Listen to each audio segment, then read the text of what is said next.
things we have to do first of all, but I think before I even start, I think we should maybe put our hands together for two lads.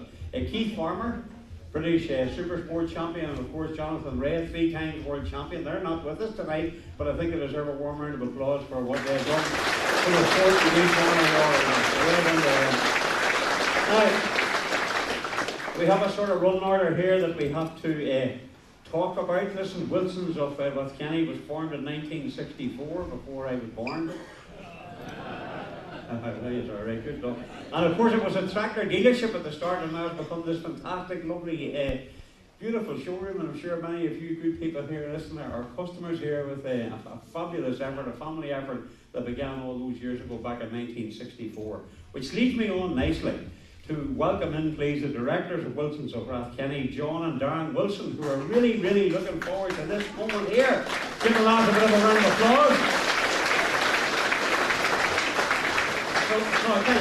I tell you what, come on. You're the same height as me, you better get on the stage. What about you? You looking forward to this? Yes, it's very advanced. Very, very good.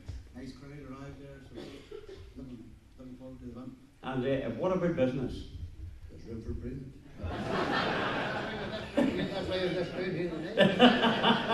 And a lot of good customers here for you? Oh, there's a lot of good returning customers here. And are you enjoying yourself tonight? Not very long, no. Because, you know, if you are, you can send a message to your face, you can smile or something like that. And what about the whole staff, the whole team you have here as well, too, working very hard for you? Well, everybody's stuck in very well to help us to the event, to hold this event tonight, and the Vauxhall people from Vauxhall UK again. Got them all down here tonight, and it's great to see such a good turnout. It just, I think, shows the way that people follow the motorbikes in this country. There's such a big turnout. I can't remember an event we have held, and we hold a right lot of events that has achieved such a big crowd as we have tonight, and it's great to see. And you probably could have got more. Well, we sold out the tickets there, over 250 tickets there, so, and we have people ringing on all the time looking for more there, so they're available. So. Well, do you know that that kind of thing here, just to say to you, you've got an open invitation for a lap of Donington Park race circuit on the back of Michael Rutter? That'll be not a problem. I can tell you, I did it once in the Northwest. Hey, rather you than me, that's all I can say. I've done with it. Oh, I'll be looking forward to that, no problem at all. And how many sales are you expecting out of tonight? Oh, a dozen at least. And isn't it great too that we had 3 of the real top stars that are coming over here to help us here tonight for this very special event? I mean, it's unbelievable that they've took the time and trouble to come over and see us here tonight for this event. That's what makes it all worthwhile. 1964, when your daddy began it all, the tractor dealership, and look at this here, I think you'd be very proud of it, wouldn't it? I'm a bit like you, I wasn't born out of it. Well, okay, you were, what about it? Very much so. But you must be very proud of it tonight. Well, we are indeed very proud of it tonight, then. We are indeed. Well, sure, you just have to keep hammering on, and that's it. Keep on going and keep plodding on. Well, lads, we wish you all the very, very best, and I think everybody here appreciates all your efforts. Before you buy your Wilson's a throw. You stole my line, ladies and gentlemen, sure appreciate you, the 2 lads working very, very hard. Now, next up, listen, is the man who's the regional operations manager for Vauxhall. Will you give a very, very special welcome to the one and only Gordon Hannon?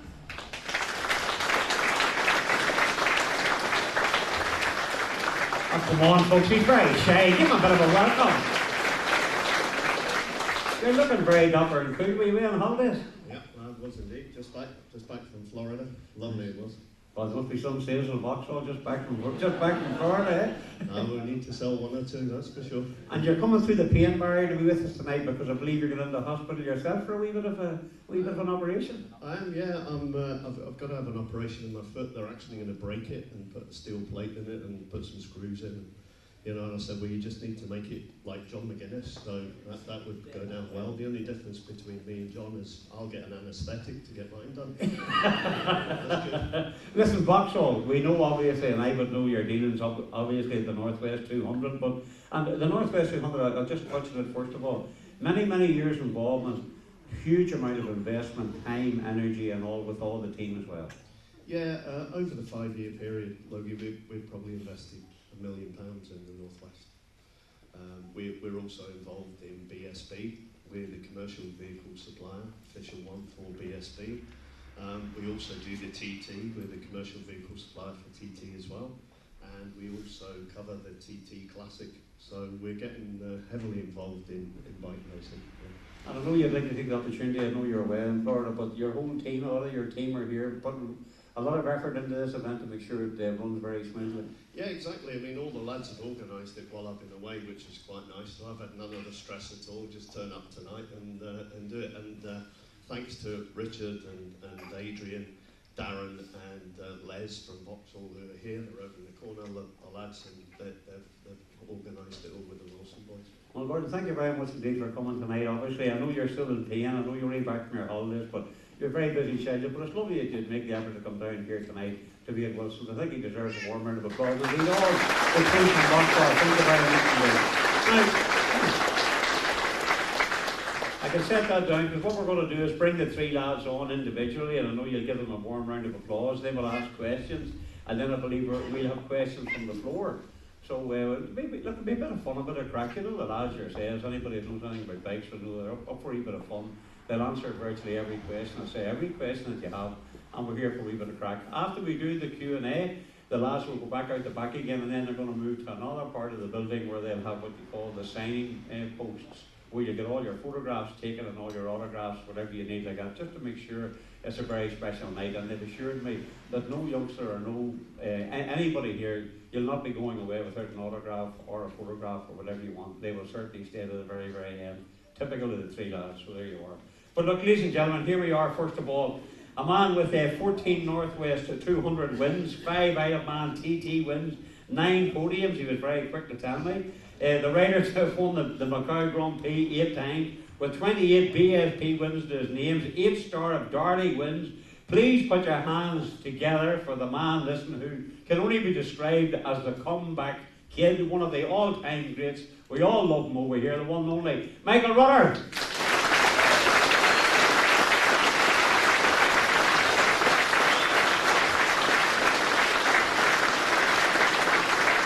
Michael, you're very welcome.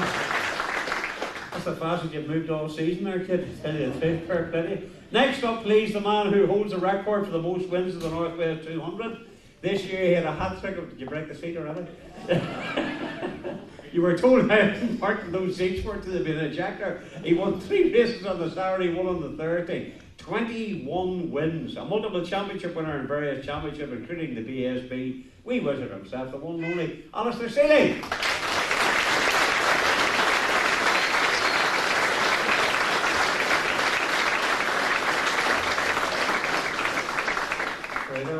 Don't break the seat, will you? There's one of them really busted. There you go. Next up, 23 times TT winner, just short 3 of the late great Joy. 44 podiums at the TT. The first man to lap 37-mile TT course at over 130 miles per hour. Please put your hands together for what he describes here himself as the talented, gorgeous, good-looking Mark on this side, the one and only John McGuinness.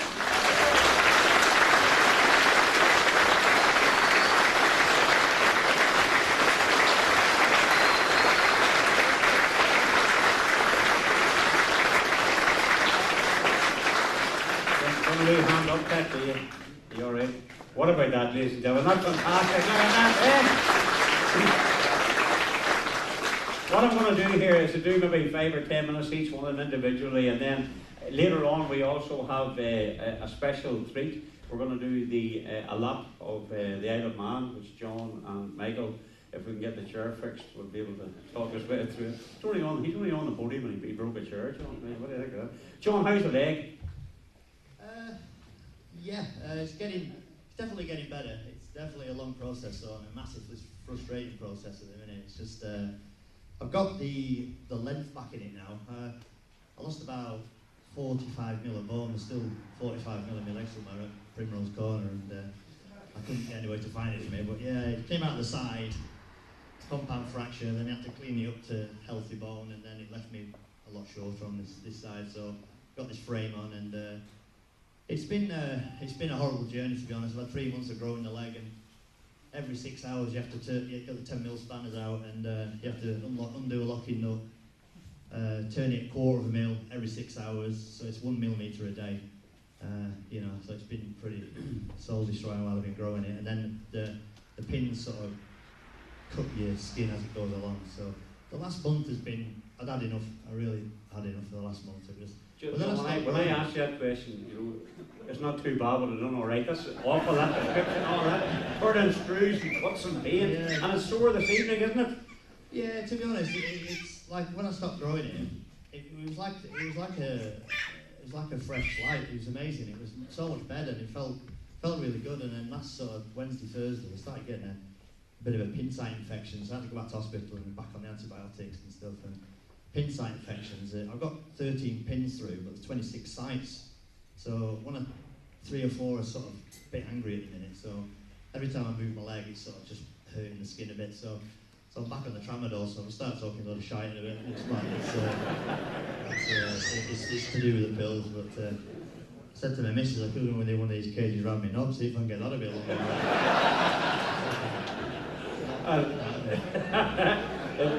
Is that your microphone on? All the mics on, lads. These are one. They are. It's not working. You're working. You've broken their microphone's not It's working. not working for a reason. I'm gonna say, his is here. What about you? Are you working, Michael? Are you working there? Hello, Michael. Hello, come in, Michael. Hello, hello. Oh, look, there you are. Michael's here. I have it. John, Stephen Watson took a break last week from stalking from stalking Rory McIlroy to do an interview with you at Brands Hatch, and it was he released it today, which is a lovely interview actually. If anybody hasn't seen it, the BBC website's fantastic. But you talk about how the fact your aim is to come back and ride at the Northwest again.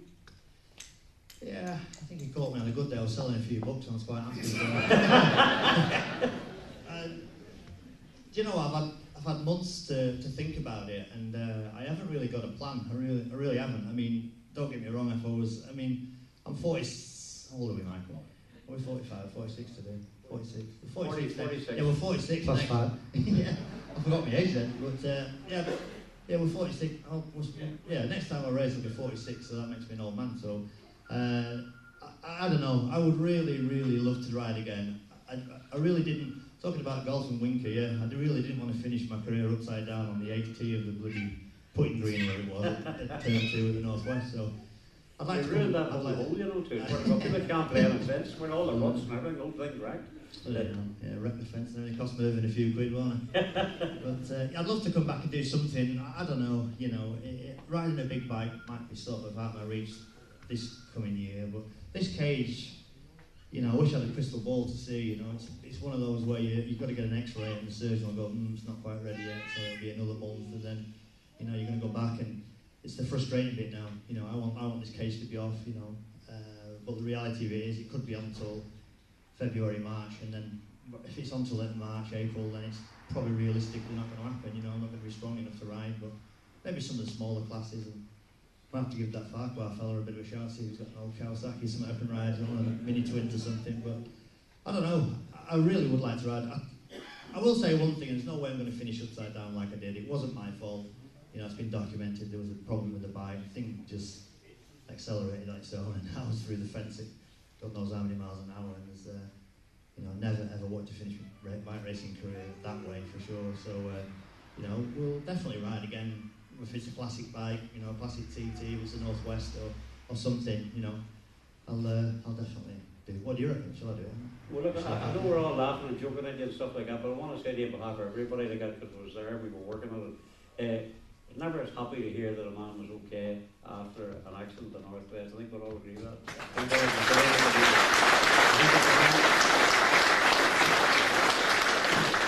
That phone call was Stephen Watson complaining that you were taking a demon pain. I was just saying the last time I flew out of Belfast, it was in the back of an air ambulance, so hopefully tomorrow when I fly home I'll be in a Well, normal we certainly seat. hope you're going to be okay. John, what about the future? You know, you talk about you want to get back into bikes, you know what I mean, and obviously you're getting to the age there, I say, perhaps you might have to look to other things you could do with bikes. Would you ever be a manager? Would you ever see yourself doing anything like that in it?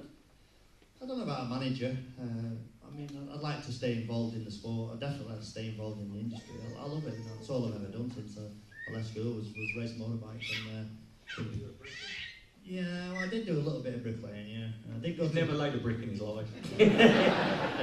Sing the trowel. There's chilling in the hall before you start going on there. Do it the other way. I did actually go to college to serve my time. I got the silver trowel. I was a good trowel mate, good brickie, but That's the only one there. then I went mussel fishing because there was more money in mussel fishing. It was all ready, so used to get £6 a bag, so it was a real good thing.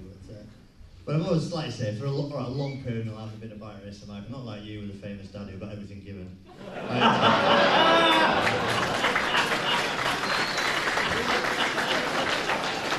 Martha, that's why you're there, kid. No. Keep these two apart, eh? Hey, I know a wee thing too. Remember do you know why you were called the wee wizard?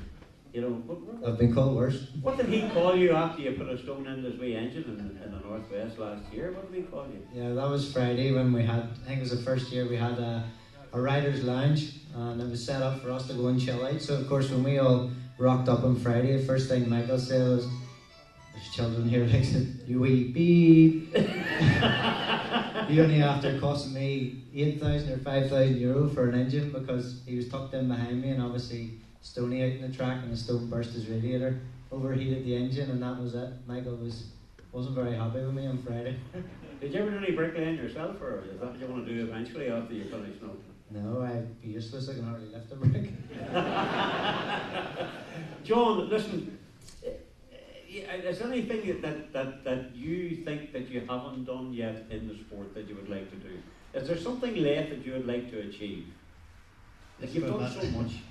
Just going back to the brickie workplace, I'd never do anything out of being. You'd never make any money out of bike racing. He says, just get back in that hole. He says, and lay some blocks. And then I saw him about 2 years later at a zebra crossing, and I thought, oh, this is just perfect. I was sat there in my 911 Porsche. He was going across the road at a zebra crossing. It's about -3 degrees. Beep, beep, beep. Hello, remember me? I'm doing alright. He still had his bucket. He still had his bucket of tools. I bet it feels better than your leg. To be honest, no. I don't know. Without going back to your question, I had a bit of a dream of winning a TT and winning the British Championship. I did that in 1999. I said to the missus, I said, I'll pack in if I win a TT and a British Championship. And yeah, that was 18 years ago, so I was still playing at it. But no, I mean, I got quite close to the Joey's record, which would have been completely the total icing on the cake to match what the great man did. And I would definitely have to stop at 26 wins. If I went to 27, I wouldn't be sat here now. I'd be getting murdered. Wouldn't I?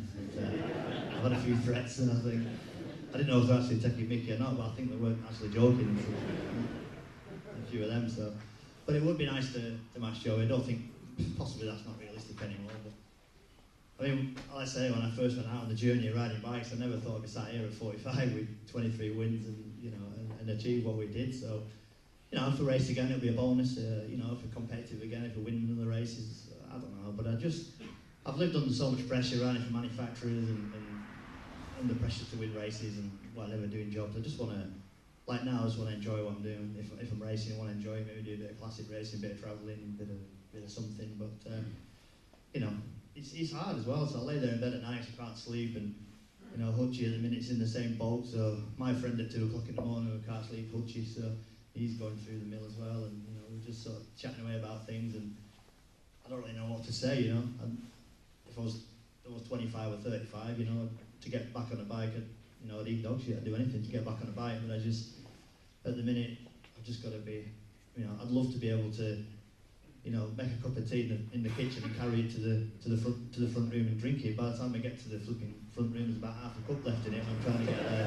on my crutches. At the minute, I just want to do just some standard things, But when the pain goes, I'm always like, once the pain's gone, I want to get the bike, and then have another go.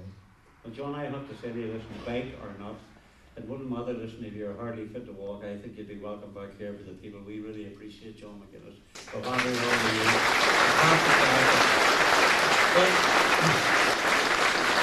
Alistair, he talked about coming back to the northwest, and presumably you're focused too as well. Like you did the sunflower there just a few weeks ago. I suppose that's the end of season. Now you have to look after yourself during the winter.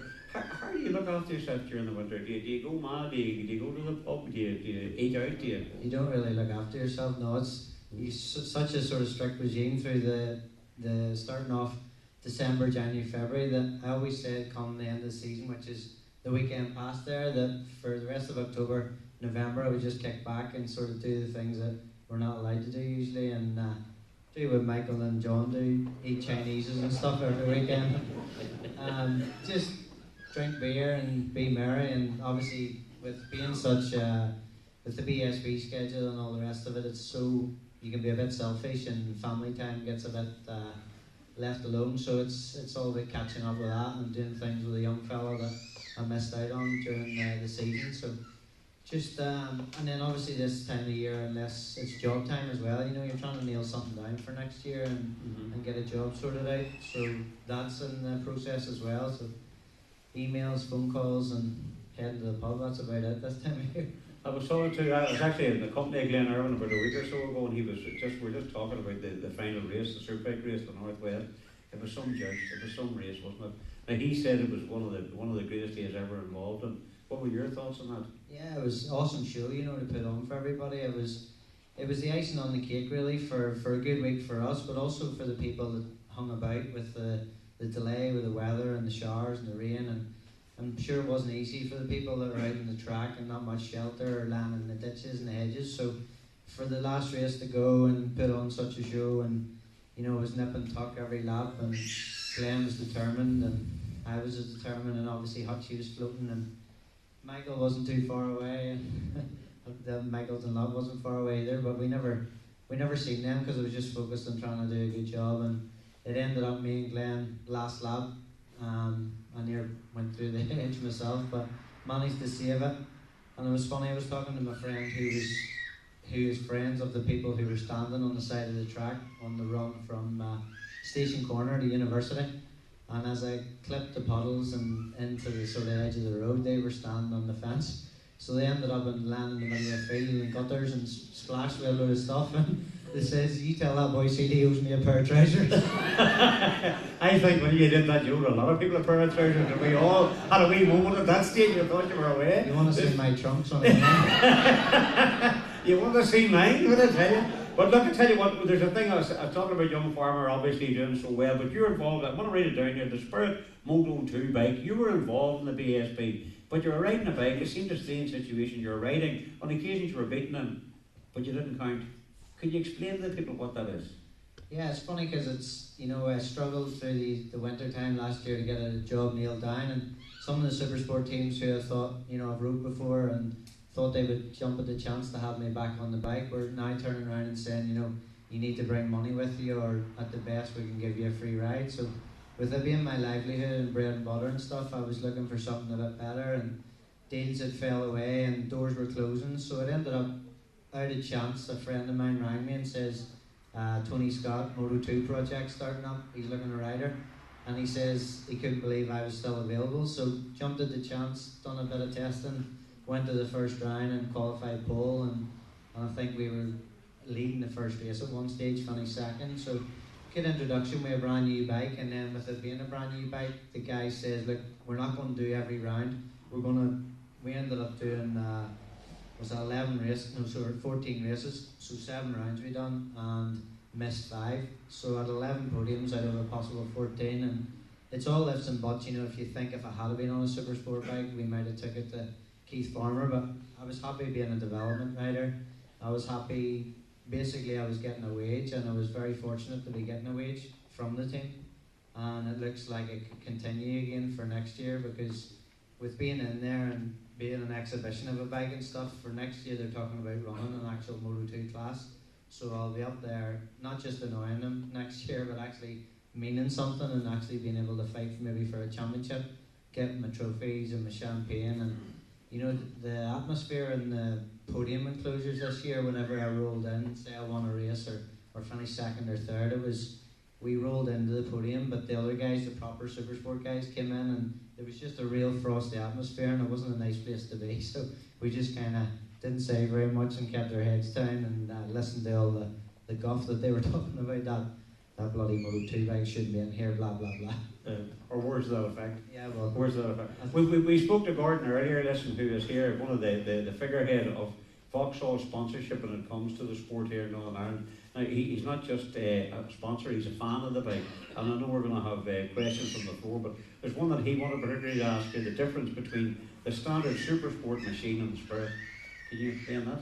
Yeah, well, the super sport bike, they're probably knocking on the door of 140 horsepower, whereas we have 130.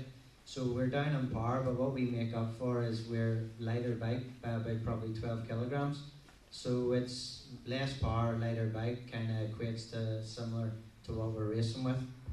So there's some tracks where I thought we might struggle, like Thruxton's very fast.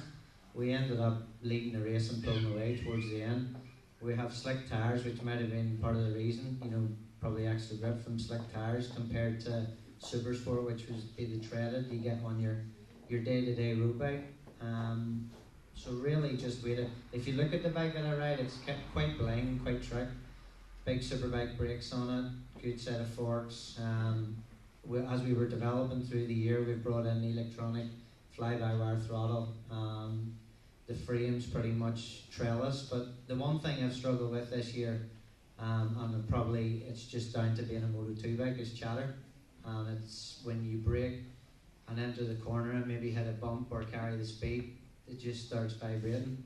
So I asked my dad to give me a gum shield from the first round onwards. Plus a few other things. Listen, I'm going to move on. Let me tell you, we're talking about a man there, listen, who's approaching his 46th birthday, a man who's had 21 wins at the TT, and then we talk now to a man who can only be described, in my eyes, always been a living legend, the comeback kid. Are you on drugs or something? What happened to you last year?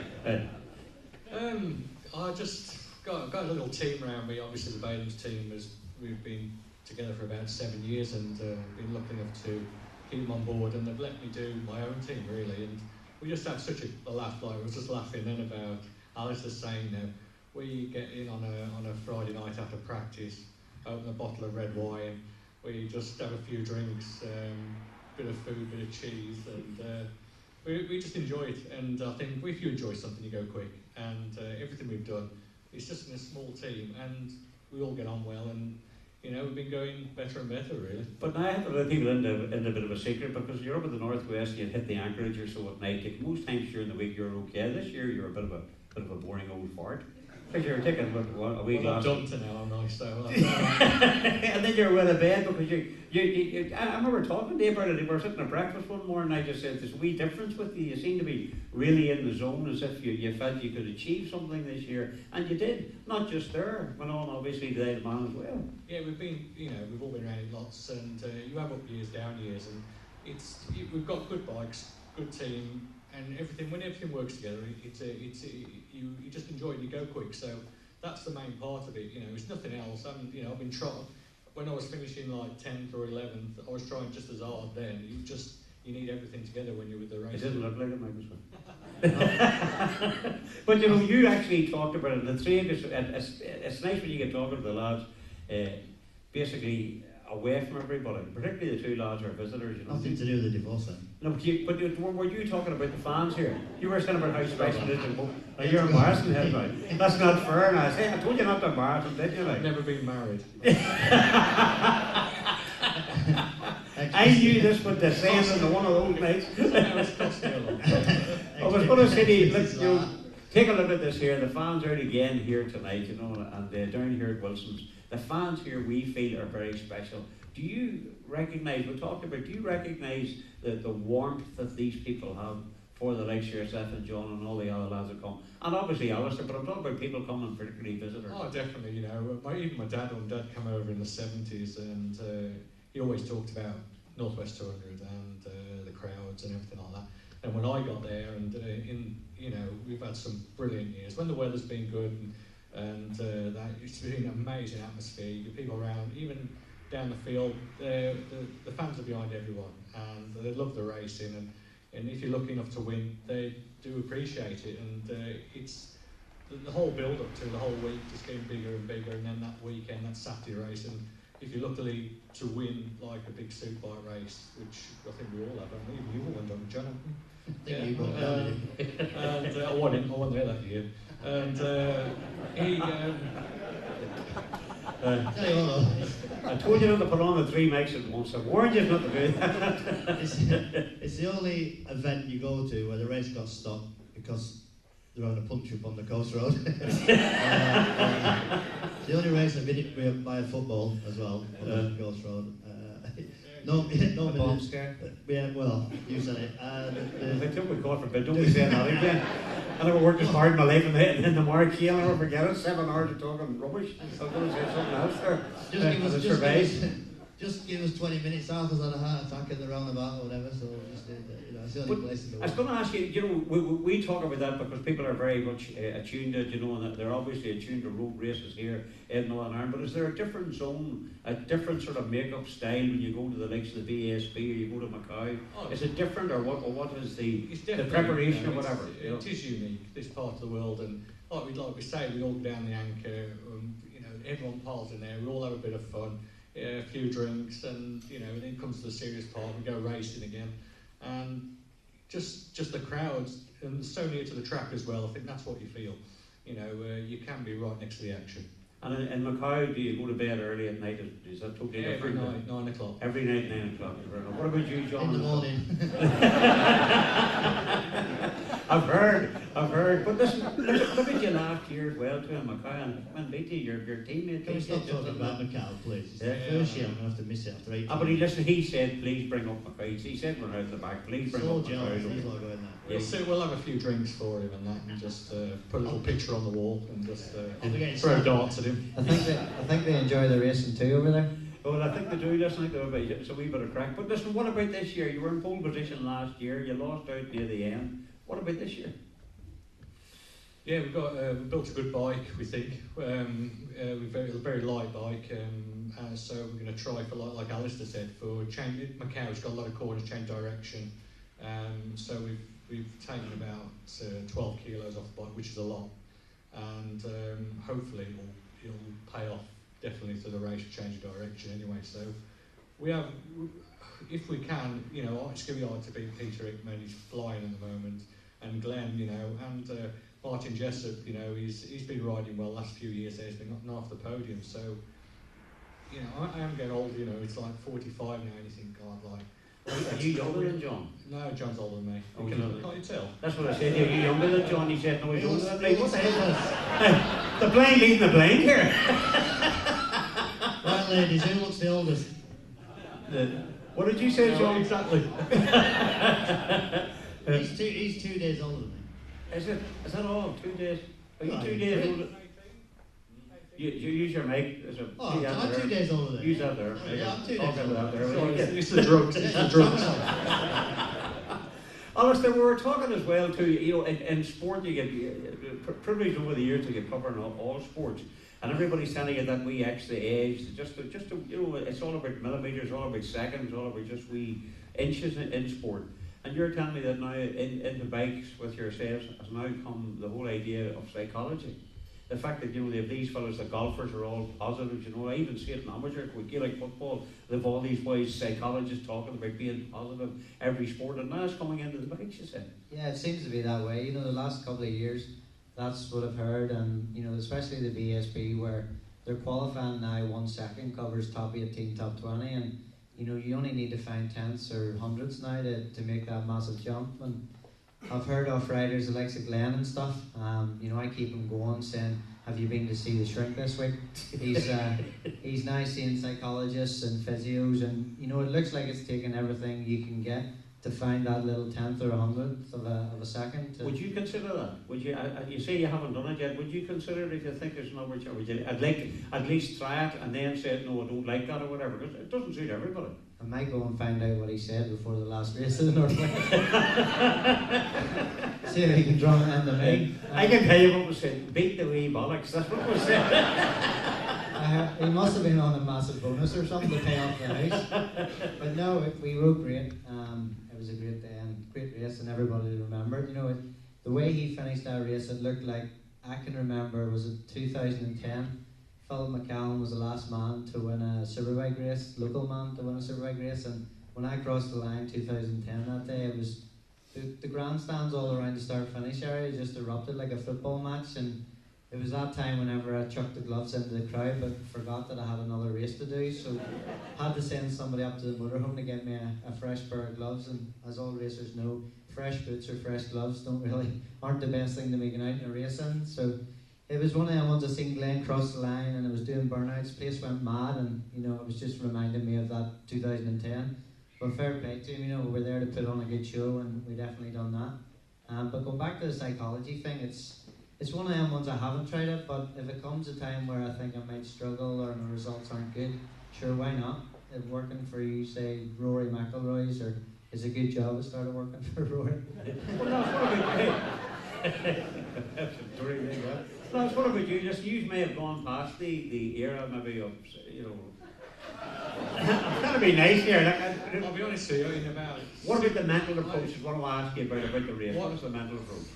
Well, I had one of these mental coaches, or whatever they call them, come to me, and he come in and he said, right, I'm going to sit you down in your motor and I'm going to put this tape on, and I was like, oh my God. And I had to do it because my boss said he'd sack me. So it was Birdie, actually. It was Birdie, and Paul Bird. Paul Bird said, right, you're going to have, and he's like, he'll do this special treatment on you as well. And I'm like, oh my God, like, got to do it. So anyway, I lay down on my motor and put this thing on, and this crowd was cheering, and he goes, pretend it's the crowd cheering for you. And I was thinking, oh my God, mate, just piss off.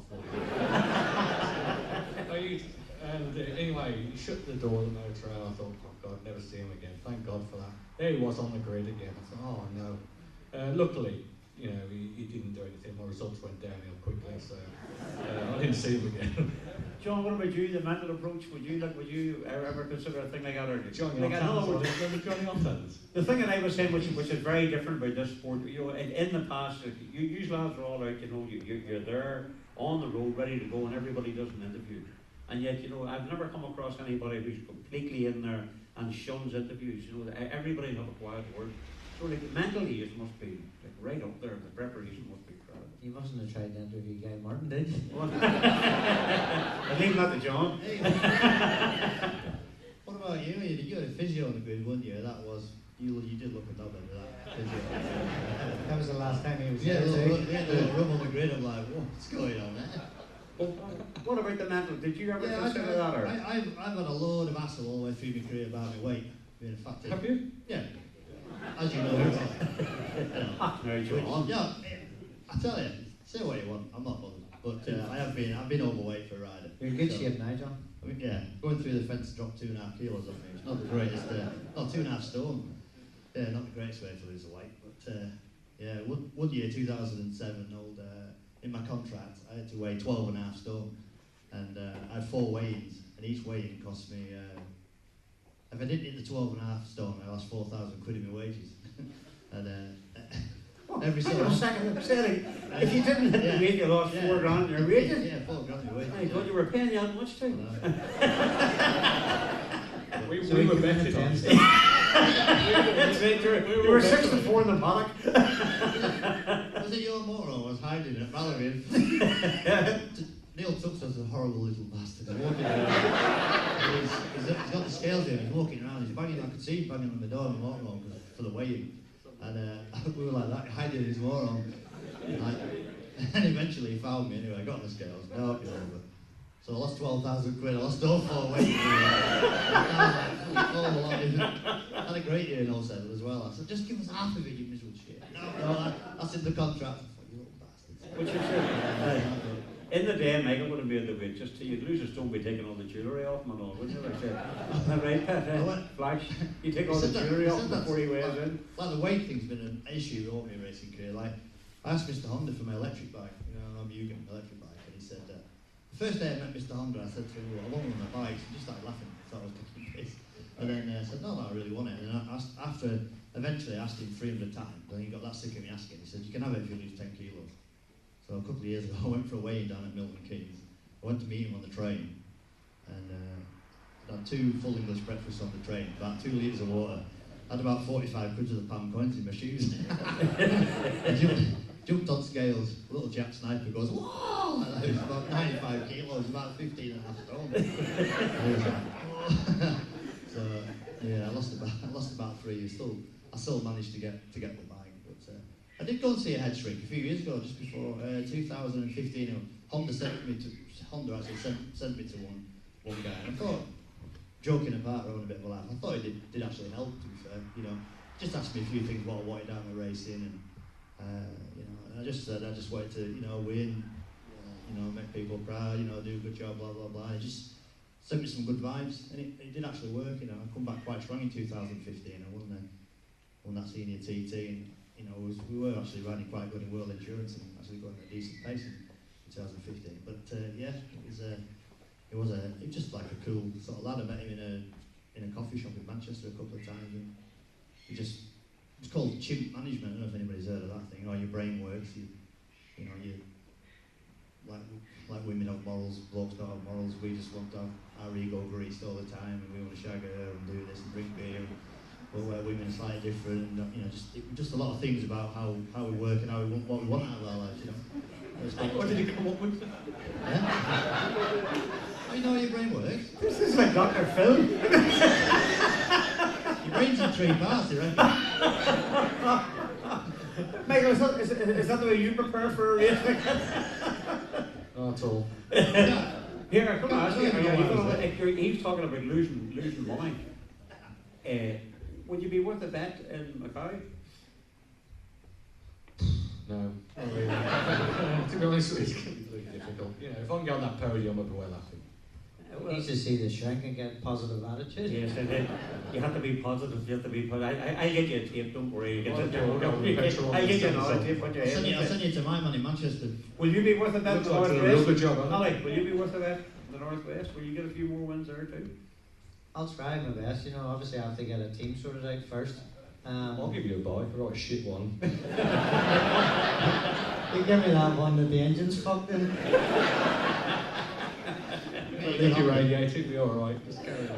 You're good Honda, you're one of them. No, you're alright. It'll be what it'll be. Preparation will be the same. To get myself in shape for the Northwest, and teams will be. I'm in the middle of negotiations at the minute. The Northwest seems to be easier to sort out now than the BSB because it's just a week-long event. Obviously, with the record and results and stuff, people want to jump on board. So I don't know when we're going to get it sorted out, but we're in talks at the minute. And the Moto2 thing, I think they obviously sat me down at Brands Hatch and says we would like you to continue with us. So that's kind of like a guarantee that they want me to be there. But the thing is, I just need to make sure that there's going to be a championship. I've heard, and the team are telling me that it will be announced. But I'd rather hear it from the horse's mouth rather than, think that I'm going to get this and then all of a sudden near Christmas time or whatever, there is no championship, and I've been waiting out for this year. So I'm kind of keeping my irons in the fire, seeing what's available, but it's not getting any easier. And it's good to hear from Michael and John and hear how at their age they're still trucking along and getting good rides. So I need to take a leaf out of their book and keep doing what they're doing. Well, I certainly think you'd be worth a bet for that. I think you may be worth a bet. I think you're just kind of fool it all here. Maybe I was going to say to you too, well, because you did so well last year. Do you feel pressure coming this year, or are you a fella? You never give the impression as if you're pressurised. You just meander along. You do for all the years, you don't seem as if pressure gets in you. Do you feel pressure? I've been around racing for whatever, obviously with my dad and that, and it's worth getting yourself worked up. You do the best you can, and that's what you always try and do. So, no, I don't, if it comes, the thing with road racing, I've always tried to read road racing is it is really dangerous. So, you go in the attitude. If you can have a good ride and be somewhere on the podium, if you get a win, it's a bonus. That's the way I look at it. Well, John, I know you're very athletic. I think everybody here just wants to see you back in good health and see that cage off your leg and see you walking about some of the circuits here in Northern Ireland again, because you're a very, very special character. I think we'd all agree with that. Is that right, folks? The mother about races, whatever, we just would be glad to see him here. I think we'd all agree.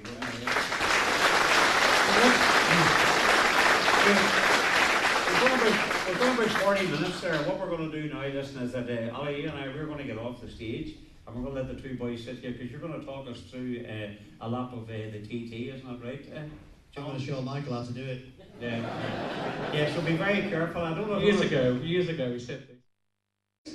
watching this now, bikes are so stable. Years ago, we were talking about it on the way in, that you'd have to pump the brake to get the brakes to work after going down there years ago with the old bikes, didn't you? So, yeah, the old bikes, the older tyres now, the tyre technology, they were evil things, yeah. Like straight up to fourth gear, back to second with Bannon Bridge. And yeah, that must be after the pit stop was literally in front of me here, so I'm just trying to hang on to him because he was number 4, he took 30 seconds out of me, so I'm just trying to. This is the point where he dragged me onto the podium in front of Peter Hickman, so I'm just trying to get a bit of a slipstream off that BMW. Yeah, third gear, fourth gear, fifth gear, just next sticks with his little left king. Just a little bit of a wheelie there and towards Union Mills. the thing is as well, the camera doesn't give this justice. Tipping into there, it's so fast, and this next right left is just so hard to get it through there. Like the wheels are off the floor. You just want to be greedy, you want to try and get through as quick as you can because there's a real big uphill drag all the way up towards Ballahunching, towards Glenvine. So, you know, really, really important to get a good drive out of left-hander up towards this flat-out section just before Ballagary, Ballascary, Glenvine, whatever you want to call it. But yeah, super scary corner. Just back one gear and pitch it in when you see the apex. It's quite difficult sometimes. It's better to be on your own when you've got somebody in front of you. It takes a bit of thinking about them, doesn't it? Because it blocks your view. It just doesn't show you with the camera. Depends who you're following. You're following something like Guy Martinez and he's all over the place. So Hutch is pretty bang online. It's quite hard following John because obviously he's so big you can't see round him. Get a good slipstream though. Here we are, flying top up towards Crosby the League. Got to go on the right hand side of the road. It's a bit more not as steep, so big old jump over there. Then get tucked in. Again, this is one of the fastest bits of track. We're pulling maximum RPM now, probably 13,800 revs, so 190 mile an hour, just back a gear in towards Beaver Castle. Nice little flowing section of course here, left, right, chicane, good camber on the way in, but negative on the exit, so tends to sort of spin on the exit. This next left-right section is quite difficult to steer through. You're pushing the balls of your feet, trying to get to steer. Run a bit wide there, didn't you? I was a little bit wide, yeah. Maybe. I hit a pheasant here a couple of years ago, that hurt. That really did hurt. Yeah, back down to third gear for Beaver Bridge, and then again, hard on the gas as hard as you can. Come up to a real mega little section, of course. Loads of people on the exit of this corner. Gorsley is probably one of the best if you want to go to watch there, sitting on the banking, just through there. It's fantastic. Like two bits of curves coming around, you have to apex on the second bit, but always sucks you in, you want to turn in there. The problem is you've been travelling so quick here, isn't it, John, that getting stopped because you've been doing 180, 190 mile an hour for so long. Yeah, now my first pit bolt down the left hand side, I can't quite see it. Ian McIntosh might be in the room tonight, he's a little bastard, might be around somewhere. You fell off there, didn't you? Yeah. Fell off as you sir, fell off there. Let's not talk about it. Well, see, the track's changed now. It's much more technical, lower speed, up and down the gear, short shifting on side tyre. You're never really in a straight line as well, and long radius corners, downhill off cambers, left, right, and it's quite a difficult, quite physical bit of track as well. Up to lower bank, second gear, right hander. And you see how the light changes as well, like especially on it's a perfect day really, but if you get a sunny day, it's so difficult to.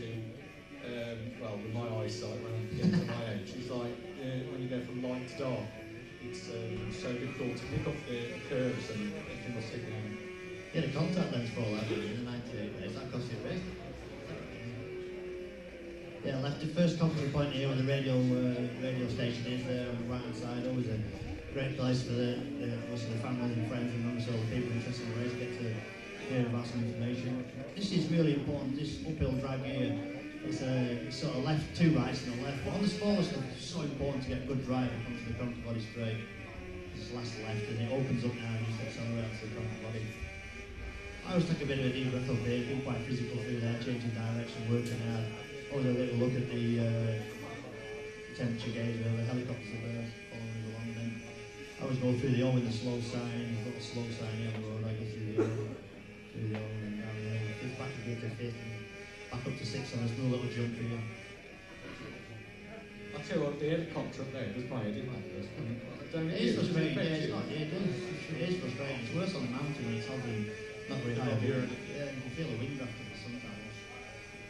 And then down towards Handley's Bends, big walls on the inside and the outside of this corner. Just got to brake quite early, got to gas quite early before the apex. Then we're coming down to the part of the course named after me. Have you got a corner named after yourself, Michael? Every corner's named after me. Fantastic big track through there. one of my favourite corners actually. Yeah. It only scores it with your name on it. This is it, bottom of the garrow. With when you've got a full tank of fuel on your first lap as well, and you hit this ride, the compression, it just flattens down, the bike just wobbles off. You know, obviously that Honda's on rails, that's why you win so many races. But my bike wobbles all the way down. 13th milestone, double right-hander sort of taking us going for a lovely long sort of left-hander, good camber on the apex of it, and just get feed the power and slowly sort of down towards Kirkmichael Village. Quite bumpy section, a couple of little steps on the way down, a couple of little wheelies, and then just get another wheelie there, hard on the brakes back down to sort of third gear, and then you get the sensation of the speed through the village. Like John said, going through the village here, it's amazing, especially if you've got a real noisy exhaust. Like echoes off the buildings going through. It's amazing feel of speed. You've got yellow line here, yellow line, yellow line, yellow line there, and then on towards Renkel and roller for nice little wheel and through Renkel too. So get a nice little jump off this next. Got to get back nice and straight now. Yeah, this section, of course, I always think, you know, when you've got the experience, your bike's working really well, there's so much time to be made up through these sections. You can do this left and right, absolutely flat out. If you went through it in a car, and you wouldn't believe you could do that flat out. This left and right flat out as well. And, you know, if you just hesitate a little bit, you can lose so much time. You guys see the wheels spinning way out here. And down the real fast run towards the famous Park Bridge. So just under halfway around the lap now. That lap here is like, you've got to be so careful. Because you think sometimes you start braking, you think, oh, I'll just go a little bit quicker. My God, I took off the last of the senior race this year. I landed that hard, it knocked the races out. See my pit balls on the left there? That's the boys of my pit balls, so I'm going to read the information there. It was awkward because my mates were doing Hutchie's board as well, so that was Hutchie's board really high, and mine was down on the road, so it's quite difficult to read the boards. But 5th gear jump there, Balacry. That's where the electrified stopped a couple of years ago. Not great. Towards Quarry Bends. Lovely, natural, flowing bit of track this, but it's really, really important to get a good exit off the slow ride there. Just hold the Hutchie up. Good. It's amazing how much time you lose though with the back. You see someone there, and you feel like you're losing loads as well. And, I hesitated there, just lost a bit of time. I lost the slipstream really.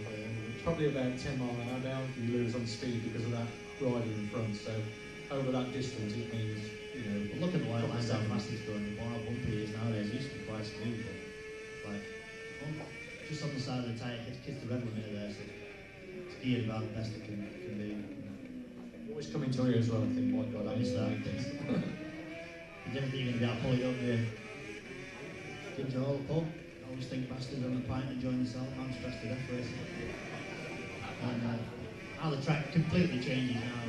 It's so bumpy, like, you know, you say it was bumpy, but it's so rough. It just, like being on a motocross track, but it's, the faster you go at it sometimes, the better it is. You just seem to skip over all the bumps, a little jump here, and just let the bike short shift through the gears up to top gear. And really, It is real difficult to see, but obviously on cyclists when we're on there as well, you can't see the curves jump out it.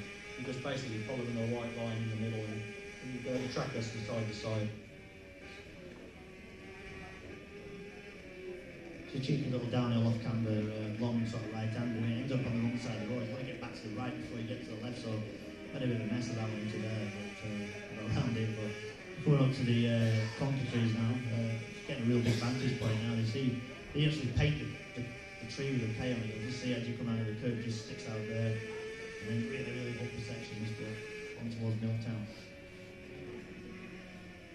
You get a little smooth bit here. It's like you go over this little jump and it's been resurfaced. You see it's dead smooth. As soon as you get around the right, back to the bumps, back on the bumps now. The bike's dancing around everywhere. Real fast jump here, but all the Honda management and all the Jap snipers are all on the inside of that corner. Having tea and coffee, so you've got to be, whatever you do, you've got to be fast. I look good there. You've got to be fast there, fast management. It's another one you're travelling so fast again for so long. Pond Square, you leave just that little bit later, and it's amazing how far you can overshoot, isn't it? Ian Harrison gave you one in today, didn't he? It's stuff like Shit. I saw me change stamp there a few years ago. Give Steve Plate his his only win. Not bitter or anything. No, not at all. Not especially in the paddock when I saw him after he went ka-ching. If I'd have had a stick in there, he would have gone out back of his head. Yeah, no, I don't like one of my least favourite bits of the track this. Parliament Square up towards Ramsey Airpin, and always a bit damp, bit patchy underneath there, and it's a second commentary point, and then it's just tricky under these trees, it never really dries out at all, and it's just right under there. That's why you take a tear off every time. Yeah, I always take a tear off just to... You're scared to let go of the bars there. That's the only place I can take my hands off the bars, because everywhere else is too scary, so... You get a clean run then over the mountain, and then up through Tower Bends, and little right, left, little cheeky bump on the exit of this, big hole on the exit. Which is going well, isn't it? Yeah, he is, isn't he? He's got only 20 horsepower. Where is he? He's gone. So these young lads now are so talented. Taught him everything he knows.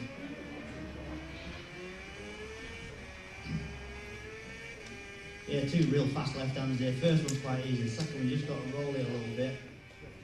Just feed the power back in up to Joey's corner, 26 miles in for the lap.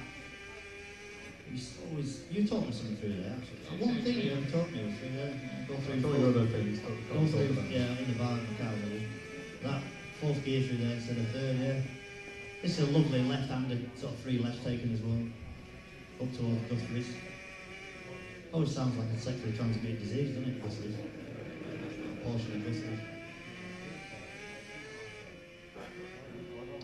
Unfortunately, we're coming to the corner where Hutch had his bump. This next right hand up on She's so fast to score on the spot. I wouldn't pressure there.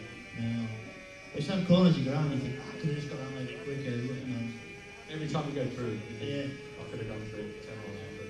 And you've got an uphill mountain climb and keep pulling, just let the bike stretch its legs. I always stretch my fingers and my toes, have a look at the temperature gauge, a few deep breaths up here. You can just, the bike's absolutely singing up here. Inside the tyre, you can hear it just singing away. Lovely. Back in the flat, the right feet into the mountain box, lovely. 4 left-handers taking his one here. They missed the first apex, clipped the second apex, missed the third apex, and clipped the fourth. Good line that one, you learn from that. So in third gear there. I always found the mountain the most difficult bit to ride, you know. When I first learned it, I thought, coming from sort of a short circuit background, this would be the easiest bit, but I think it's the most difficult bit. You sort of know where you are, but it's so hard to judge speed. Yeah. That's the thing. There's no definition, or peeling in points, or trees, or walls to give you anything. It's just all looks the same. And some corners are three corners, some are 4 corners, you know. Ah, yeah, he's leaving me now, mate. He's gone. I didn't want to say that, but yeah. I've had my go. Yeah, come on, It's a bungalow. Bungalow now as well, that's been resurfaced. It's so much faster. You wouldn't know that, would you? No, That's so much quicker though. Against the pit board there, you see, quietly there. Good up Halewood's Rise up towards the top of the highest point of the course now, Brandywell. This is when you come out of here, you feel like your bike's got 20 more brake horsepower. As soon as you get through this corner, it just takes off, doesn't it? It just flies. Yeah, you just sort of come out, you sort of second, third, fourth, see how fast you go through the gears. Just through the gears, and yeah, 32nd milestone, 3 left-handers taken as one. They played to Hutch, you know, they've done pretty well. Yeah, he did. He's a T2 man out. He's all right. Sweet 16 as well. I just, in 1998, I ran out of fuel up here at the 500. Absolutely gutted, little 502 stroke. First time I'd done the senior, and the whole thing ran out of fuel up here. That was Birdie again, measuring the fuel in the prick. I said, whatever you do, fill it up. And they were like, no, you've got enough. And I said, just fill the tank. And they shut the tank and they were pushing me out. I ran out of fuel there and sat on the bank in. I'm not going to blow wind up your ass, Michael, but I think you did the fastest lap of the senior that day. You had a puncture, didn't you? And he came down there, you were absolutely on him that day. Fair play to you. You did look good. Give me the tears from an eyes. I tell you, Carry on. pretty special. It was pretty special. This is nice to see on the last lap. Because you just, you are lead, you're looking up to the lead. And you know it's just a downhill run now.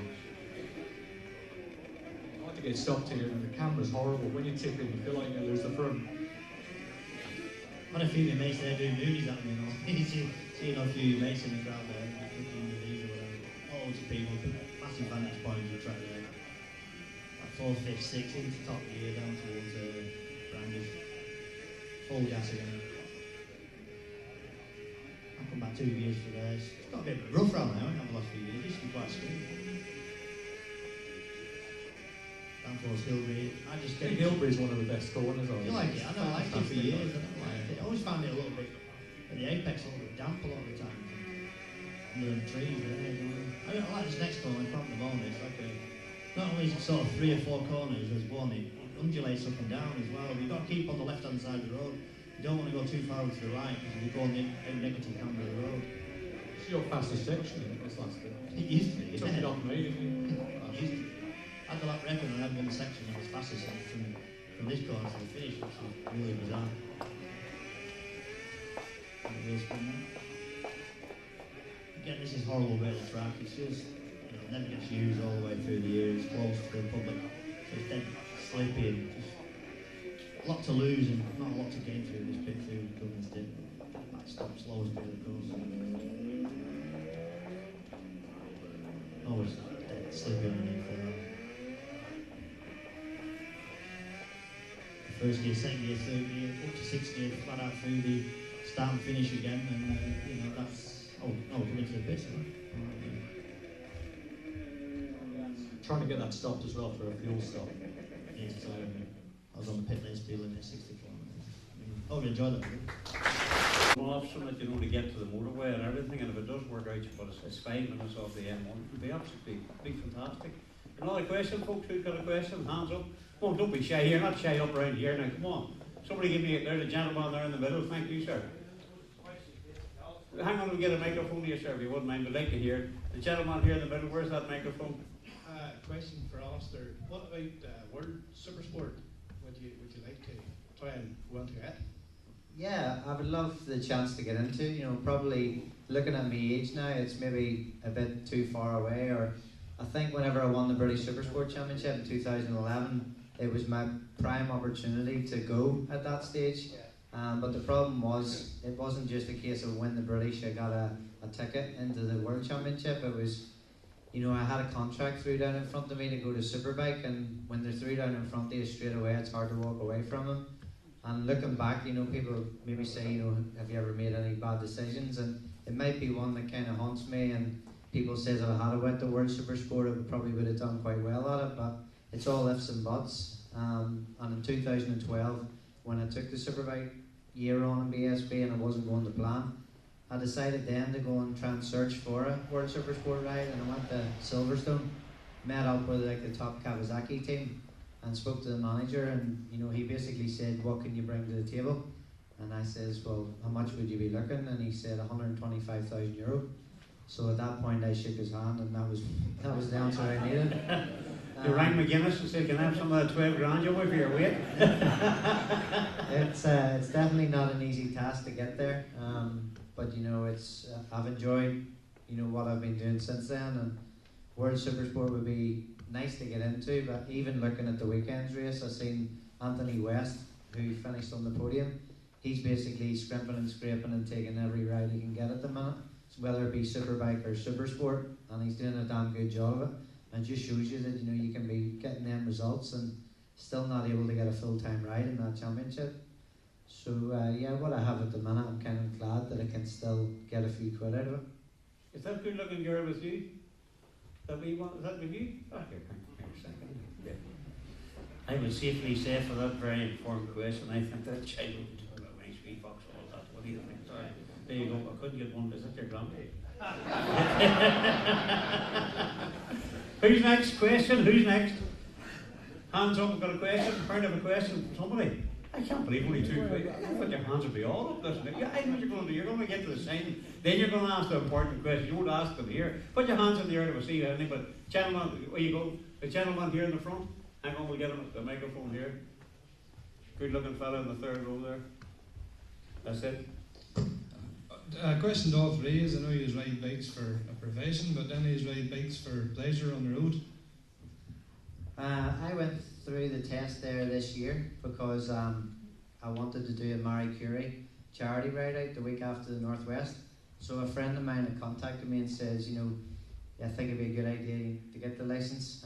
So I went ahead, me and Martin Barr, the British motocross rider from Doak, we went up, got our L plates on, got our fluorescent jackets on, got these wee 125s and done round the cones and out on the road, and we actually passed it quite quickly, and then got the final test done out of the way. And the Marie Curie ride after the Northwest, I'd done a lap of the track on a road bike, and the travel from the town up to the Northwest on a BMW 1000RR was, I think when you're jumping around the bikes and you're racing them, everything's A-okay, but see to be sitting on long journeys on a sports bike, I nearly had to be lifted off the thing. It's just, it's not the best thing about it was the heated grips. That's not giving BMW a good plug, I'll maybe not get a job with them again. You should have had the media there. You were good with L plates and all on, had you didn't? Yeah. Well, not a big race shot, was I it? should have had the knee sliders with the L's on them at the Northwest. John, what about you? When you were in the Northwest, was it where you attempted just to get on an ordinary bike, or did you like just sitting in the motor home and getting somebody to drive you home? Now and again. The only trouble is I've got a few bikes at home, but when you try and insure them, and then you tell them what your occupation is, the computer says no. You can't. Well, you can understand that, John. It's weird. You ride bikes for a living, and you can't get any insurance, so it's always a bit difficult. So I've got an Africa Twin at the minute. It belongs to Honda. That they're not getting back. I've got no chance of getting that back. So that's insured. So I use that a little bit. It's quite comfortable, and they've just dropped me off one of those Have you seen them ADVX, whatever they are, them 700cc scooter things? Fucking horrible thing. They dropped me that. I said, well, I'm going to ride that, you know. But I don't know. So, but I just bought an AP50 Suzuki last week. Actually, I want to have a ride on that, but I just probably remember how crap they really were. That's my first bike when I passed my test. Well, you didn't pass your test when you were 16. Just on your 16th birthday, I was out on my AP50. On my 17th birthday, I was out on my TZR125, and then.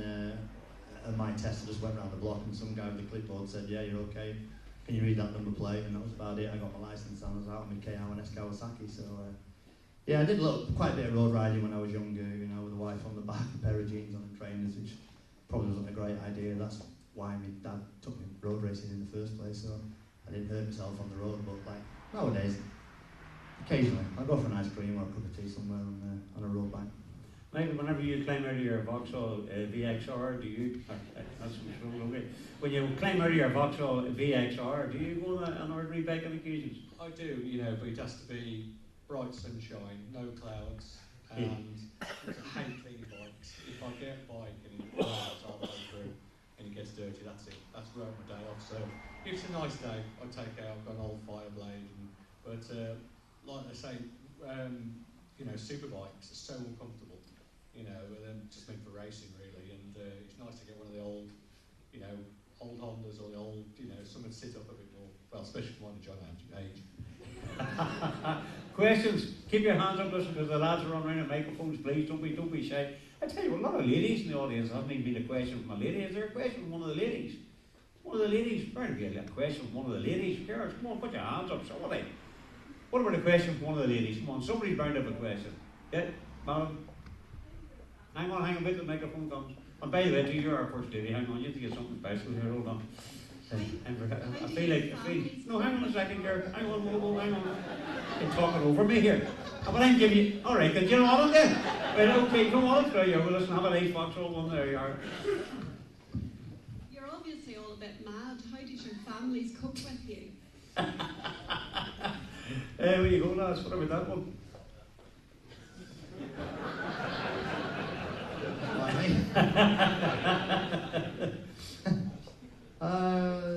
Yes. Well, I've been going out. My missus 28 years, and we just recently got married a few years ago. And she was at my first race meeting when I was 18 at Aintree in 1990. So she's been through it from the start to the finish, and I suppose she's been number one fan. That was harsh. It was true, but it was harsh. All right. Like, I don't know, my dad, as well, he sort of pushed me into it, whether it was the right thing or the wrong thing. It probably was the right thing, and you know, he wanted me to to race short circuits. When I told him I was going to do the Northwest 200 in 1994, he went mad at me. I said, well, I'm going on my own anyway. So I went on my own, and he was my mechanic, and my bike broke down in all the races because I didn't know what I was doing and things. But I was determined to do it. But they don't stand in my way. My mum's comes to the TT. You don't see a lot of her. She's hovering around. She just watches me set off and watches me finish. That's about all she does. You know, this bump a few months ago when I went through the fence, I was in hospital in Belfast. They did a great job, by the way. They really did look after me. And you know, while I was in hospital, my wife turned 42, and the morning she came in, I said to her, look, you know, obviously I can't get you a birthday card, love, but I've just shit myself, love. You'll have to you'll have to clean me up. So. 42nd birthday, yeah. It took me a week or two to get one of them out, but I made a mess of the bed and that. So, if anybody's going to do that for you, she's a proper old, she's a keeper. Ollie, what about you? Is it obviously nervous? You know, I would say, I remember talking to you one time, when you're on the bike, you just get totally focused and you almost forget about everybody. Are you a wee bit selfish? Very much so, yeah. Yeah, you hear it from a lot of racers, you know, it's a lot to do about us and what we want, and you know, it can be selfish and it's hard on a relationship at times. That's probably why Michael went through the divorce. I told you not to mention that, didn't I? I don't know. I don't know how Danny sticks me at times. You know, it's definitely hard, and that's why I kind of said now that the season's over that I have to give a little bit back, and you know, spend time with the young one and treat her a bit. Dinner out tonight, so that'll cover till next year now. She says that to everybody. Michael, what about you then? Do you think about it, or do you just? You do, and I've seen it from both sides. You know, I used to watch my dad go around, and you know, when you get the TT, and then you know, my dad went missing, and you know, you get that tap on the shoulder. You're in the pits, and they go, "Come with me," and you know, you do panic. You know, it's an awful. When you're out there doing the bike, it's the easy bit. You know where you are, you know what you're doing. But when you're in that pit, you know, it feels like, you know, it's a long, long race. Anybody else? Any other questions? Must be other questions out on the floor. Hands up. We're gonna. Our sales warmed up here. Hands up. There's a gentleman over here on the very left-hand side. If we can get him. Where's that lad too in the middle? I forgot about him too. Here, you probably thought I wasn't looking at you. You asked a good question. Never got us gone. There you are. Have a wee cap. No bother. Just a wee question for John. Did you ever get the dog tags? No, I didn't. I didn't get the dog tags back. No. Yeah, shame that, really. Disappointed.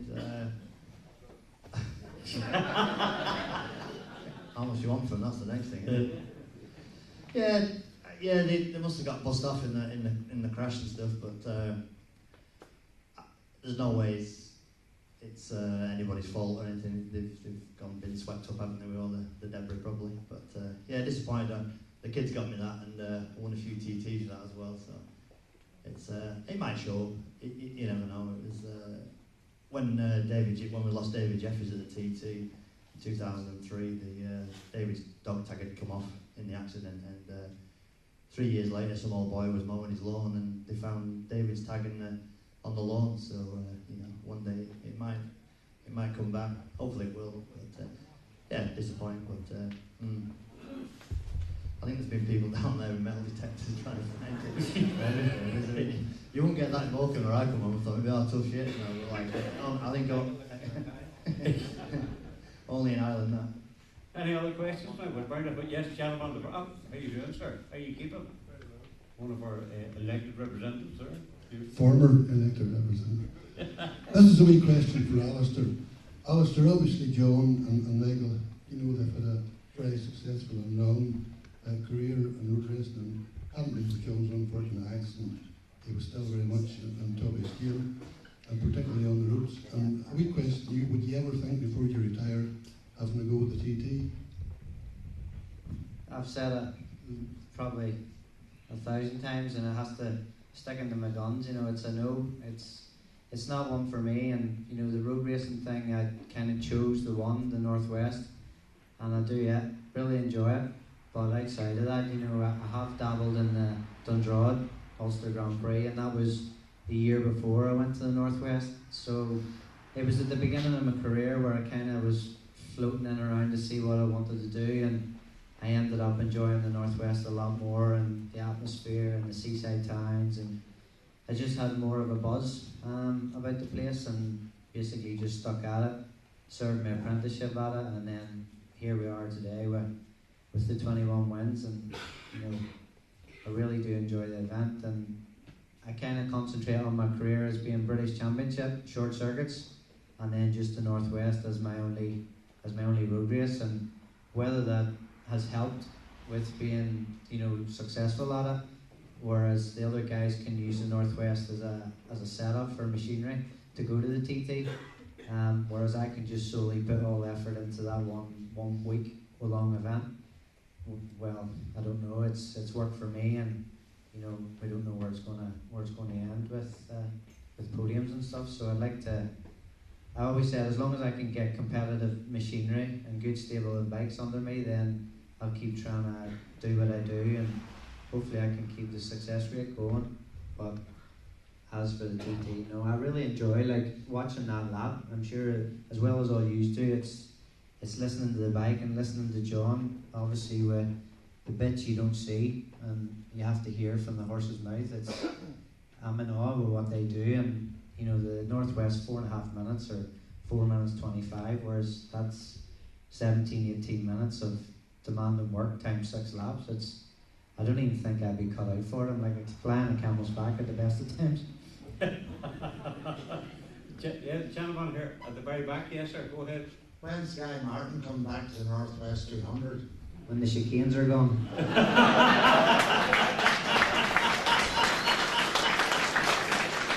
John, he's a good fella. Any Guy Martin fans in it?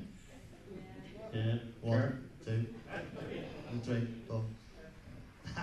I don't mind him, to be honest. I worked with him this year. He's different. He's different. Yeah, he's different, and I think we went testing in Monte Blanco, and he's a hands-on sort of guy. We had problems with the bikes, and our superstar bikes wouldn't even run, and he actually found out why they wouldn't run. He did all the work, and we needed to change some wires around in the ECU, and I'm just a brickie, who can ride a bike fast now and again. And when it comes to lots of wires, I haven't got a clue, but he's quite technical. And Honda didn't even have a soldering iron to solder the wires on, and he had one in his van, and he actually got the bikes going. Would you believe? And besides motorbikes, I wanted to get home. Our flight was like Monday morning from Seville, and I went to go back early to surprise my daughter for her 7th birthday. So I booked a flight from Faro, which is about 2 hours the wrong way for anybody to go. And none of the Honda team in all the hire cars would take me to the airport. And then the only guy that come forward was Guy Martin. He came and gave me a 2-hour lift the wrong way so I could get back to see my daughter. And the first guy to see me in hospital was Guy Martin, and he brought me a 10mm spanner so I could adjust my leg. So, that'll do for me. It's not sometimes not all about motorbikes. He's a nice guy deep down. And he went through, me going through the fence and then him having to ride that bike. He was shitting himself, mate. He really, really was under a lot of pressure, and whether we all laughed and he was riding rubbish and blah blah blah. But he came to my house and he didn't even want to go to the TT. So, he went there and it wasn't the true Guy Martin, and for the reason we all know about. But he rode his electric bike, and I think he got on the podium, and he really enjoyed that. And it's a shame that we need him really. He's a bit of a character, isn't he? We need people like that. But it's a shame it ended the way it did, really, for him. Yeah, and I think the sport, he did. I remember doing a couple of years ago, meet the riders on a Friday at Korea. He was fantastic, very cooperative. He gave him the right day. I suppose everybody else, everybody's got their own pressure. None of them, he probably doesn't. He uses the media in his own way, but I tell you, we're all sorts. And that's what bikes are all about. The sport's all about, isn't it? We're all different characters. Yeah, all different characters. We're all the same. He's very different, but he's not a bad bone in him. Let's put it that way. He's not a bad guy. Well, it's not nice to hear. I think that's what we did. More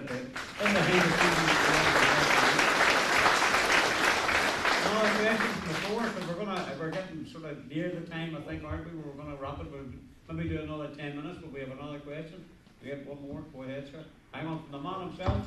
from the man who's the sponsor, but who's also a big, big fan. So here we are. Listen, Gordon, away you go. I've got two questions for John, actually. The first one is that van I loaned you about 10 years ago. Any chance you can get it back? No chance.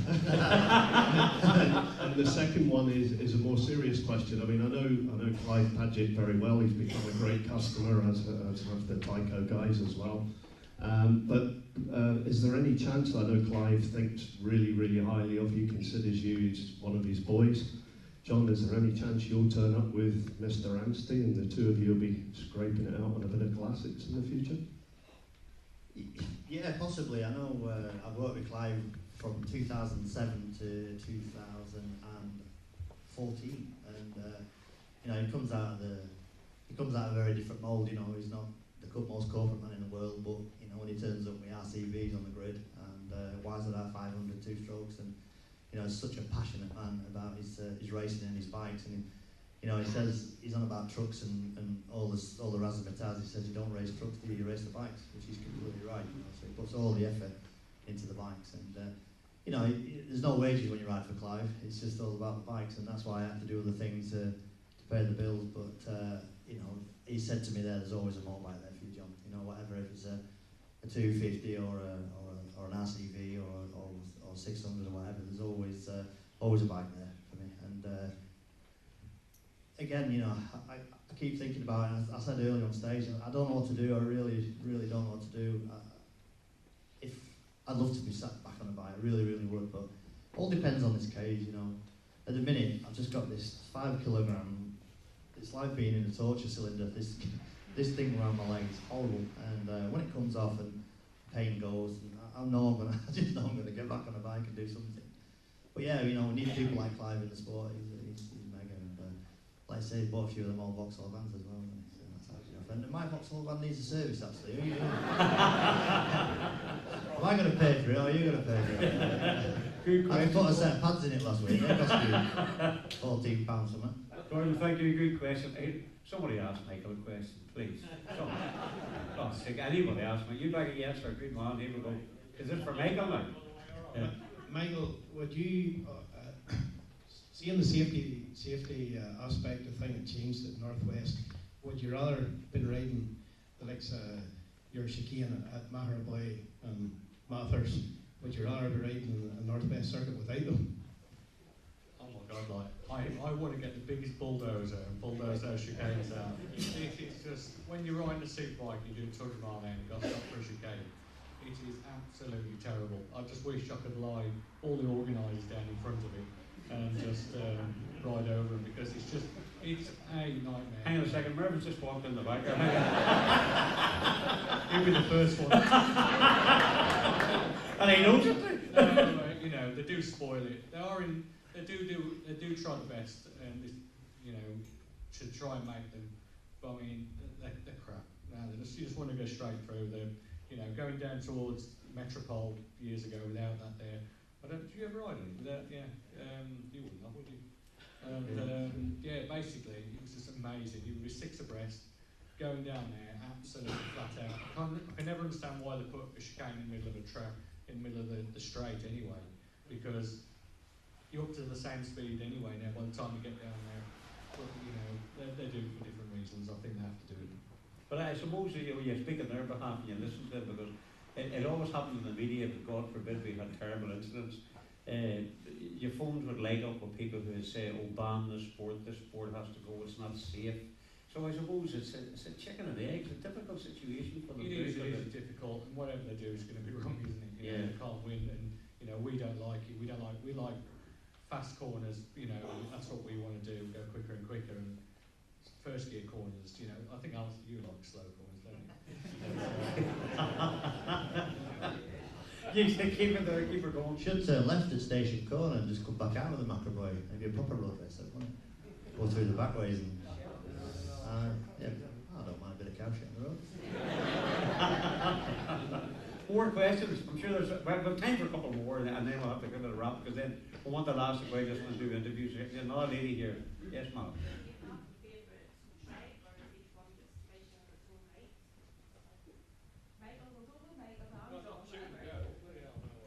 tell you what, listen, see the only other lady asked the question, we'll give you a wee Vauxhall umbrella for that, sir. Would not do, see it's a wee wet night out there, you know. Well done, congratulations. And if you'd asked, you'd have got one. But you didn't ask, so there you go. I'll get you a cap, will I? Go ahead. What was the question again?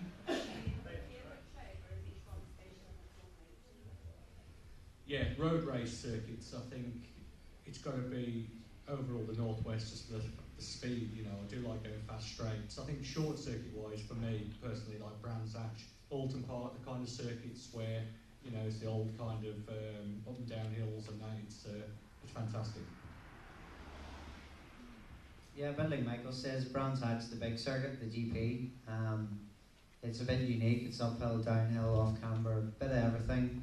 It's probably, it would be one of my favourites because I got my first BSB Superbike win there, and wrapped up a British Supersport title there. So every time I go, it jumps out that you feel like you're going to go well because you really like it. And Snetterton's another one, and Donington. Them three BSB circuits stand out for me. It's just, I really want to get to them when it's that race weekend coming up. I'm real pumped and excited to get there. And then for road race, obviously Northwest, my only one, put so much into it, and just the whole week. It's not just those days on the bike. It's the whole week is like spend family time and meet sponsors and meet fans and sign autographs and be there signing and meeting people and just to see everybody then out on the track as well. It's just blows me away when I get onto the track. Do you know the short circuit? They really asked your favourite, not your favourite three. So you wanted one answer. You have got one answer. I'll give you two. All right. John. They're very cheeky, aren't they? I have to be careful now, don't waffle on. I think Brands actually, these guys, mega track, just the up and down, flowing.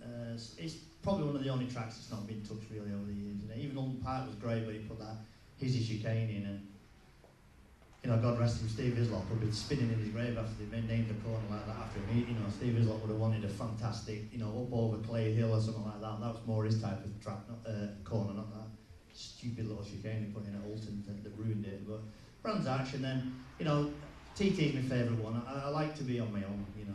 I get scared on the bike. You know, the Northwest, and you're on the line, it's a mass start, and you go flying into that turn one and turn two into York hairpin, and you know, these guys are, we know, you're rubbing shoulders, and you know, I do shite myself, to be fair, on a mass start road race. I like to just do my own thing. Sounds reasonable, John. Yeah. You know, I'm not one, you know, 1-to-1 combine from 200 mile an hour to a road end or a chicane. You know, you can have your tenner on Mr. Sealy here, not me, you know, but I'll just roll over and wait for it to become more important race. Right,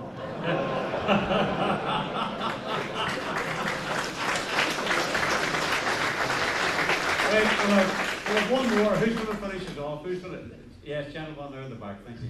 John, I know 3 years ago you used to do a wee bit playing about in sidecars and things like that.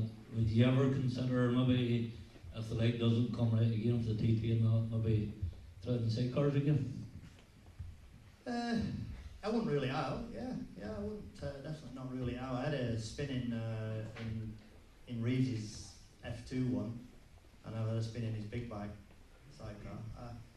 I have to say I sort of enjoyed the Formula 1 outfit more than the F2 outfit. I thought the F2 outfit sort of had a mind of its own really. That seemed to sort of steered off where it wanted to steer off, and you know, sidecars, whether you like them or you don't, I think the leading guys in the world of sidecars are very, very good at what they do. You know, the leading TT guys are pretty brilliant at what they do, and I don't know. I'm getting to the right age for it now, and I just need to put another couple of stone on. I'll be right then, won't I? Maybe get one of the you get inside, not.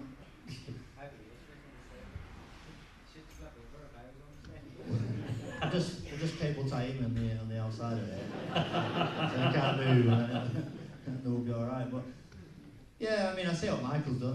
He did a lap on. You can see he's cheekily.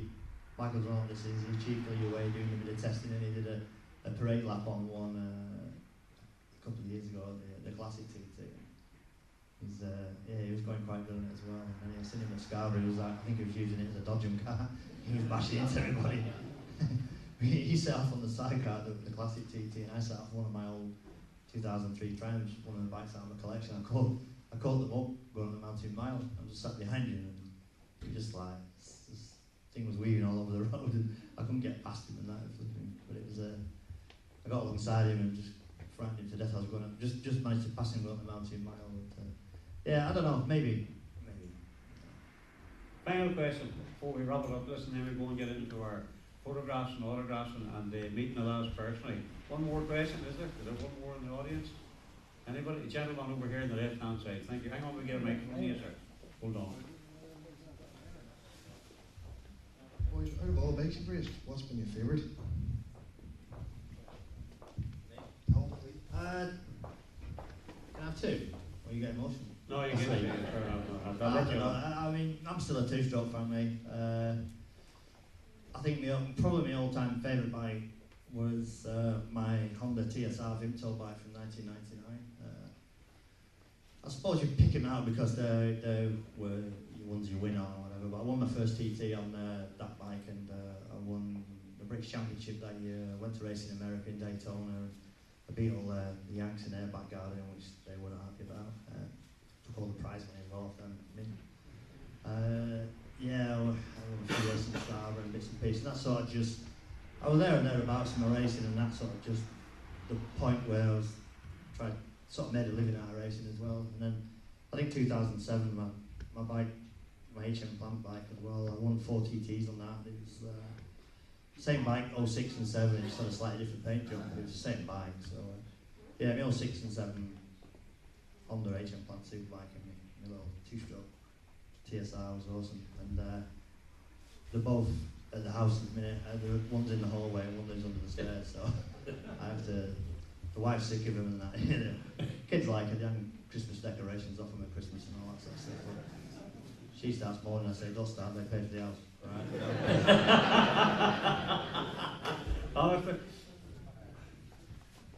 Are we allowed one, or can we have two? Probably the wee 2011 Suzuki 600 Relentless bike that I fought for the British Supersport Championship. You know, everybody probably remember that year was me versus Ben Wilson. Every lap, every round, every race was elbows out, no banging bars. It was just frantic championship and a good way to end it. You know, stealing it by a point.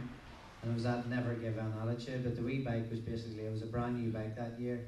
Suzuki had brought it out and we started winning on it very quickly, and I won the Northwest race on it as well.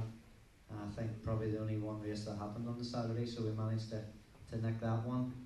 And I was just thinking about it, the other bike, I was kind of to and fro in between. I won the championship 2009 Superstock on a Suzuki Relentless bike, but I think 2010 on the big Superbike with being top rookie for the year. Alright, we'll go through. Is that not true? And then obviously at the Northwest, the big Superbike race, everybody going mad and cheering, and 13 years since a local man had won around there and on that bike. So yeah, that's 3 bikes, 2 more than what I should have. Well, Alistair, thanks very much for that short answer. I'm going to shorten the winter, won't it? Michael, what about you? It's still always difficult. I think every time you've had, like John said, if you do well on a bike and you like it, you know, and I've had some fantastic, when you see them at the beginning of the year, all brand new carbon up normally, when you get like HRC bikes and Ducatis, you love them all until you start doing bad on them, and then you don't like it then. So basically, every year I think I've pulled a new bike out, I thought, wow, that's a trick. So if I had to pick one, so difficult, but I'd probably say the RC45 in 98. It was a proper factory bike. It had, when you got gold levers on the end of your handlebars, you know you got a factory bike, you know, and my God, it's just sex pulling and touching, like, it's absolutely beautiful. They're all ball raced. You'll understand if you ever sat on, you know, when you ride a proper factory bike, it's nothing like what we ride now. You know, everything is ball raced, everything is just immaculately prepared. You know, it's brilliant. Well, I can tell you what we're going to do now. We're going to invite Paul Gilmore up, who's the sales manager here at Wilson's. Paul's going to say a few words of thanks, wherever he is. He's about somewhere, isn't he? Here he comes, making an entrance from the back. Typical Paul, there you are, sales manager. Can you get up there with your hamstring? Get up there, will you? I'll give you that wee microphone, there you go. You know me. I'd just like to thank you all for coming here. The boys for coming, thank you very much. The Vauxhall team, Gordon, Richard, Darren, Les, Adrian, and everybody else behind the scene. Yourselves for coming, thank you very much. And there is actually another manager here in Vauxhall, but he hasn't the Pistons to be up here. He's standing at the back there. Darren, you call him. One with the head down. And Logie, thank you very much. And just before I go, our own staff, John and Darren, obviously, but the staff that even parked in the car park, a big thank you to them for tonight. Thank you very much. Ladies and gentlemen, the three lads are going to leave the stage. We're going to be taken around the back to get to their station. But I think tonight we need to really show our appreciation to Wilson's of Rathkenny for hosting us tonight. I think they deserve a very massive round of applause. There you are, I'm before you buy, give Wilson's a try, okay? Not so slow here. And ladies and gentlemen, Vauxhall, the entire team. I know Gordon is here at the head of it like that, but Richard and all the lads, there's so many of them working so hard to ensure that you have an enjoyable evening tonight. Vauxhall deserve an awful lot of it. You heard what Gordon said, it's not just the Northwest, there's so many other facets of the sport where they're willing to be fans and put money in, not just sponsors. I think Vauxhall deserve a massive round of applause here for this evening. And ladies and gentlemen, last but certainly not least, if we make an exit to the left, then they're going to go to the stations. I know you're going to give a very, very special, warm round of applause to three gentlemen who have given up a lot of time to be with us here this evening. To me, they epitomise all that's good about this particular sport. They're fantastic at what they do. They're also gentlemen whenever they're off the bike as well, and that's what makes them and indeed this sport very, very special. So ladies and gentlemen, let's show our appreciation to John McGuinness. Let's show our appreciation to Alistair Seeley, and let's show our appreciation to Michael Runner. Ladies and gentlemen, for me, thank you very much. The lads will go off, they'll go to their station. And ladies and gentlemen, come on, give them a big, big warm round of applause. Three fantastic lads, John, Ali and Michael. Thank you very much indeed. God bless. Thank you. Did he just pick out a bit? He's